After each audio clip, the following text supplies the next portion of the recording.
The first time Lena heard the noise, she thought it was pipes, a dull metallic creak, like old plumbing sighing in its sleep.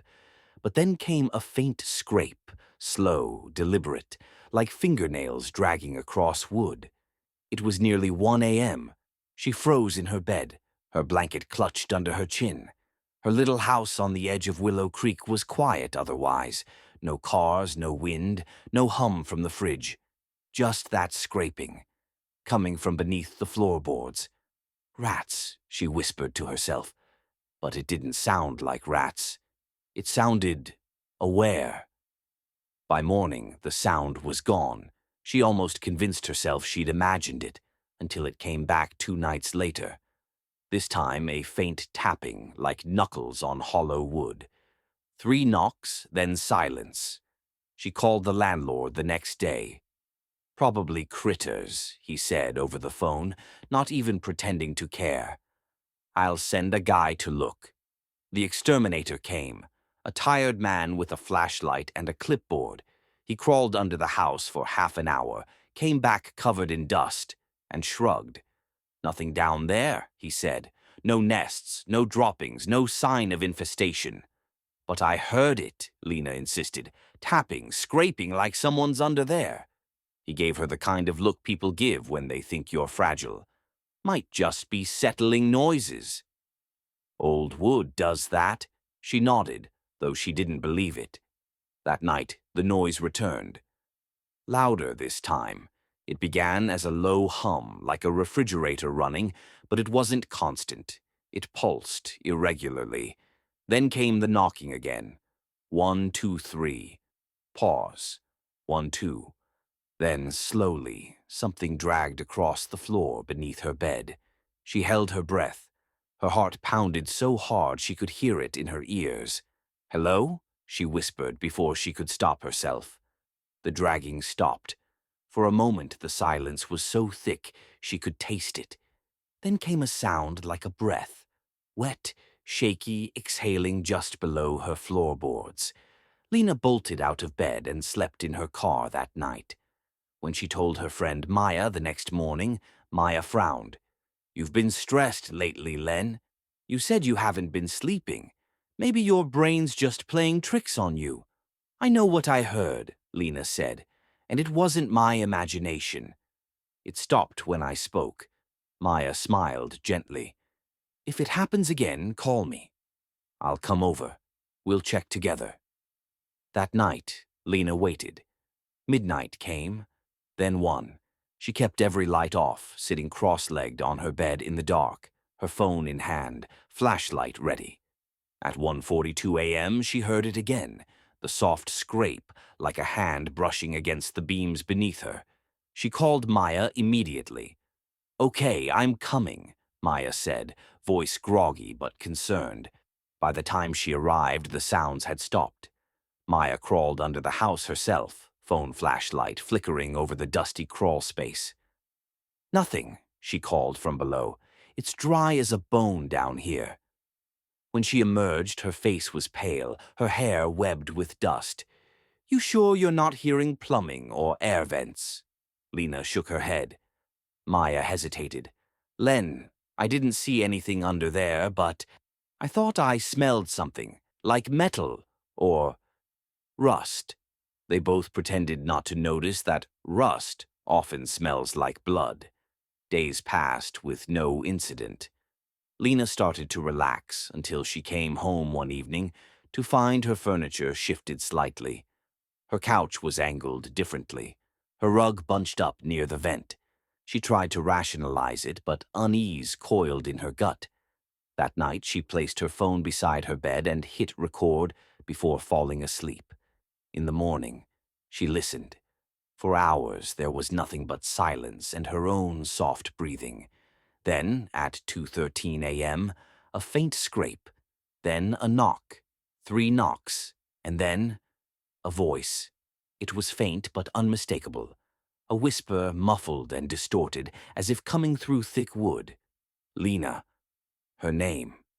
She dropped her phone. She took the recording to the police. They played it twice, exchanged looks, and handed the phone back. "Could be a prank," one officer said. Someone under your house or near your vents. But we didn't find any signs of forced entry.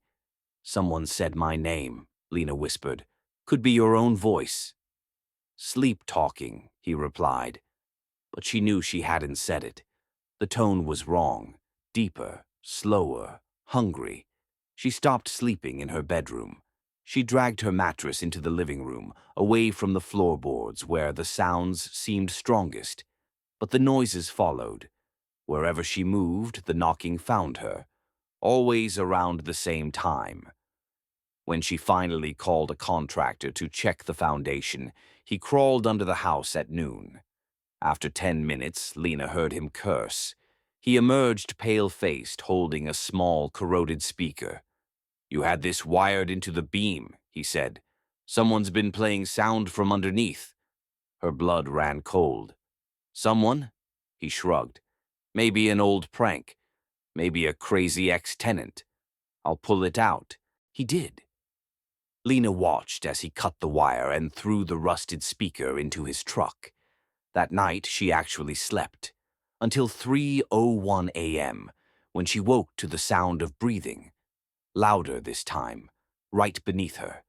The sound system was gone, but the noise was back, and now it spoke again. Why'd you take it? Lena screamed and ran outside barefoot, calling Maya, crying so hard she could barely breathe. Maya rushed over, wrapped her in a blanket, and stayed until sunrise.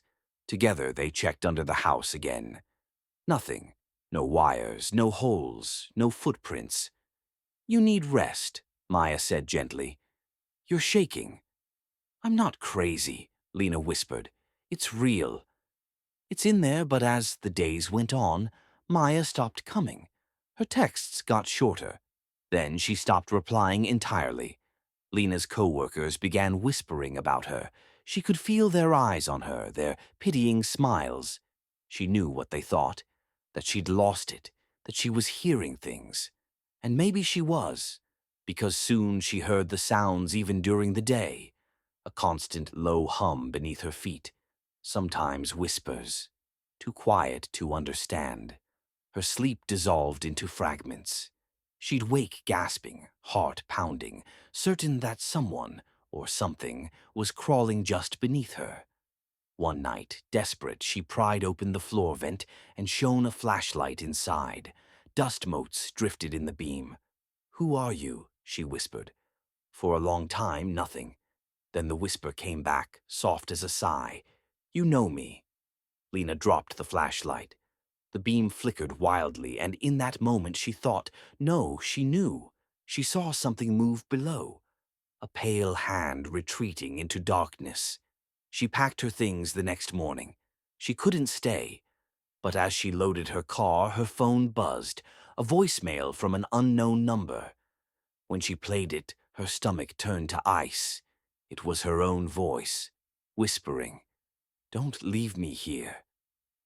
When Aaron and Lila first moved into the little house on Willow Creek, they couldn't believe how cheap it was. 3 bedrooms, a backyard, an updated kitchen, all for less than half the market rate. It's too good to be true, Lila said, half joking as she handed over the first month's rent. Aaron laughed. Maybe the last tenant just didn't pay. The landlord smiled tightly. She moved out suddenly. Personal reasons. He didn't say why she'd left. At first, life there was peaceful. Lila planted rosemary near the porch. Aaron set up his office in the main bedroom. But after a week, he started noticing things. Lights flickering, cold drafts, faint tapping beneath the floor. He froze. 3 knocks. Then silence. He checked the crawl space the next morning. Dust, cobwebs, a strange dark patch on a beam. It looked like rust or dried blood. He scraped it. Gray powder flaked away. He didn't tell Lila. A few nights later, she woke him, trembling. There's someone under the house. He sat up. What do you mean? I heard a voice. It said my name. He wanted to tell her she was dreaming, but then, faintly, they both heard it. Lila. They stared at each other. Aaron grabbed a flashlight, but by the time he reached the crawl space hatch, it was silent again. Nothing down there. Things worsened. Objects shifted when they weren't looking. A metallic, sweet smell lingered near the vents, strongest in the bedroom. Lila began sleeping on the couch. Aaron joined her after he woke one night to slow, deliberate breathing beneath the bed. The landlord sent a handyman who crawled under and found nothing, but came back pale. "You ever hear stories about this place?" he asked. "Lady named Lena. Called the cops a lot, then disappeared." Lila went still. That night, Aaron found her reading old news clippings.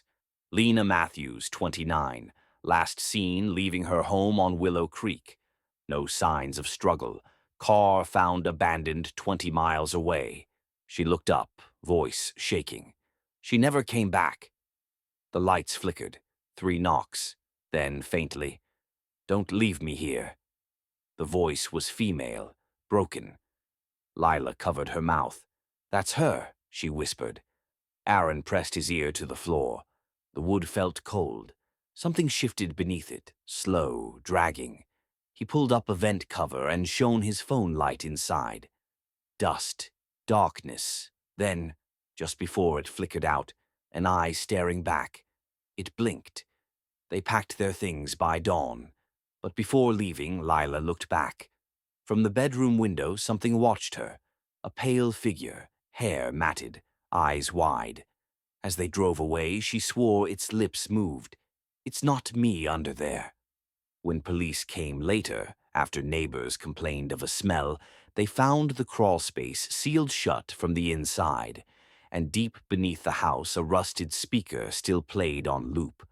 A woman's voice whispering through static, "Don't leave me here."